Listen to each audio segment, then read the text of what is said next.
today's video, I want to talk about inflammation, the signs of inflammation, what causes it, and how to treat it. So I want to talk about inflammation because this kind of follows on from previous video I uploaded about gluten and how I am for now following a gluten-free diet to help lower the thyroid antibodies and essentially the inflammation, those symptoms of inflammation. So let's jump right into the video. Oh, just in case anyone is wondering, this is chamomile tea. Anyway, so what is inflammation? Inflammation is an immune system response. So the immune system releases inflammation to protect the body from bacteria, viruses. So women with PCOS have chronic levels of inflammation in the body, which essentially means that there's two types. There's acute inflammation and chronic inflammation. Acute is the short-term inflammation that goes. So for example, if you fall over and you graze your knee, that the immune system releases inflammation to heal the wound, and then it disappears after, I guess, a couple of days. And then chronic inflammation is long-term inflammation, which doesn't go, and it's constantly there, building up, becoming even more worse, and is really bad for your health. So here are 6 signs of inflammation in the body. So number 1 is joint pain. So with joint pain, this is something I was experiencing before I eliminated the gluten. It was like definitely the worst kind of feeling, where everything will just hurt. The joints will be in pain, your knees, your elbows, everything will just hurt. Number 2 is swelling, that kind of puffiness and weight gain. Definitely something I was experiencing when I was going through this whole chronic inflammation. I swelled up so much. I was gaining, and I kind of gained weight. I was just a lot more puffy, swollen everywhere. Number 3 is fatigue. We all know how bad fatigue can be when you just struggle to get up in the morning. You're always tired throughout the day. No matter how much sleep you get, no matter how much rest you get, you're constantly tired, fatigued. 4 is brain fog. Again, something I was experiencing. You would try and go and sit and do some work. You would have to think, my memory would be really bad. I couldn't remember. I couldn't concentrate longer than a minute or so. It was so bad. And 5, depression, anxiety. We become infected. There's a surge of inflammation as our body mounts a counterattack. And then what happens? We feel lousy. We feel sick. We get weak, tired, slow, and sleepy. We don't want to see anyone. We don't want to do anything. All we want to do is sleep.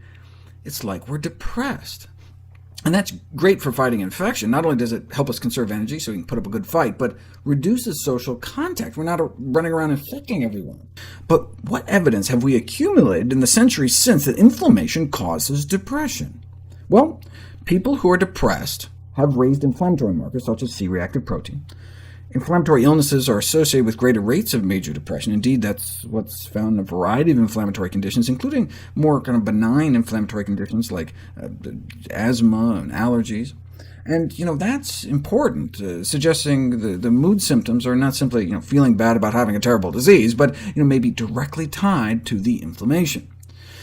And most powerfully, you can actually induce depression by inducing inflammation. One of the worst symptoms associated with having high levels of inflammation, I was constantly feeling low, depressed. The 6th one is gastrointestinal complications. So if you're having a lot of gut issues, a lot of bloating, a lot of constipation or diarrhea, that could be signs of inflammation. So how do you go about testing inflammation? So now you know the signs. So you can look at if you're experiencing any of these symptoms, but you want to get, I guess, confirmation. You want to go to the doctor and see what the results suggest. Well, the test that is recommended, that is given, is C-reactive protein, so CRP. Now, mild elevations of C-reactive protein can be detected when chronic inflammation occurs. So, if you would like to get to test inflammation, request from your doctor a CRP test, C-reactive protein. You can also purchase a Let's Get Checked test kit where you can test your C-reactive protein levels in the comfort of your own home for affordable prices.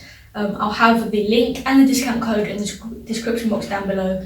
So what are some of the causes of inflammation?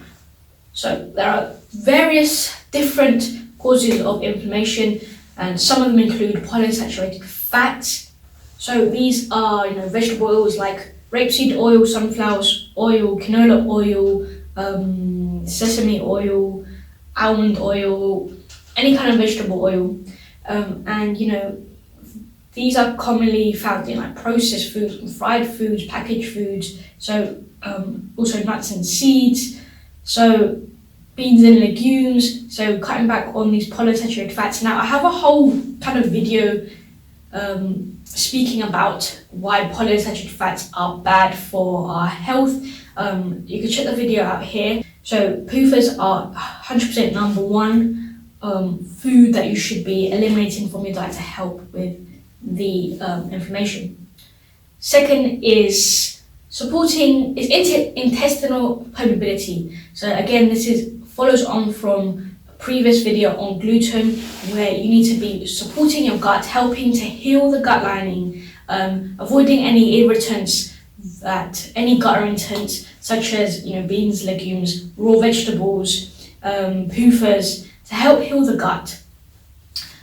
Because obviously when there's intestinal permeability, foods, undigested food toxins can leak through the intestinal wall into the bloodstream, and then the immune system sees these as foreign invaders, as something that they shouldn't be there, and it starts attacking them and creating inflammation in the body.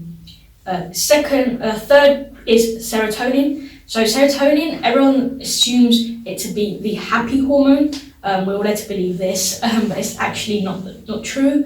It's actually something that we need to do our best to reduce our exposure in the body. So in order to lower serotonin, we have to lower our tryptophan consumption, because tryptophan, which is an amino acid, is the precursor to serotonin. And when we consume tryptophan, it's distributed throughout the whole body in the circulatory system. And serotonin can increase cortisol, can disrupt the digestive system. So prolonged stress decreases carbon dioxide and increases lactic acid, which increases inflammation. So how do we go about lowering inflammation? So these are some suggestions by Dr. Ray Peat. He suggests number one would be sugar. Now I know this is, again, people think sugar again is bad, and I have tons of YouTube videos explaining why sugar isn't bad. I'll click the card here to check out what sugar cravings and my carbohydrates video.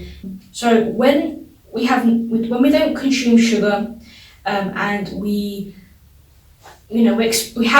body has to make sugar from some way. It needs the energy. So what it does, it goes through a process called gluconeogenesis. So the body cortisol levels rise to break down muscle fat to help create that sugar and make ATP energy. But when the body goes through the process of gluconeogenesis, it liberates free fatty acids into the bloodstream, and this can cause inflammation. In addition to that, breaking down protein, your muscle can also release some inflammatory amino acids, which again can cause inflammation in the body. Second tip would be to avoid these polyunsaturated fats. As the polyunsaturated fats can cause inflammation, we obviously want to be eliminating them from our diet to help restore the metabolism, to help lower inflammation levels. The third is to balance blood sugar levels, because low blood sugar levels can cause inflammation. The fourth is red light therapy. The fifth is to consume a raw carrot salad. So a raw carrot salad The carrots have a unique fiber which combines estrogen and to endotoxins and take them out of the body to be detoxified by the liver. 6 would be to support the thyroid. The thyroid is a major organ which is responsible for various functions, including the metabolism. It also helps to keep stress hormones low, like cortisol. And when our thyroid is healthy, we're producing enough pregnenolone, which is being converted into progesterone, which can help keep estrogen levels in check. Progesterone opposes and balances out estrogen levels. If you want to find out more about estrogen and progesterone, I'll have the link to both my estrogen and how to boost progesterone levels, and how to lower estrogen dominance, beat those estrogen dominant symptoms in the description box down below. So having some water on the thyroid will help that, which is really important. The 7th tip is to make sure you're consuming enough calcium and magnesium. Both these minerals are important, so I'll just include them both on tip 7. Research shows that when there is a deficiency in either magnesium or calcium, parathyroid hormone is released from the parathyroid gland. Now, parathyroid hormone can rise to increase the absorption, calcium absorption, but it can also rise to break down bone to get calcium. Now, in excess, PTH can trigger an increase in interleukin 6, which is an inflammatory marker. And then the final kind of tip is to have gelatin. And I mentioned gelatin in my 10 pieces weight loss foods video. Again, that will also be in the description box down below. But gelatin can really help with inflammation and healing the intestine, the gut lining, to seal up some of the holes that have expanded, causing intestinal permeability. So that's the end of the video. I finished my tea. I really hope that you enjoyed the video. I hope you gained some insight into information, understood and able to identify the signs and symptoms of chronic inflammation. If you are experiencing any kind of inflammation in the body, highly recommend you pay attention to your body, the signs you're experiencing, symptoms you're experiencing. Get a test, the CRP, C-reactive protein test.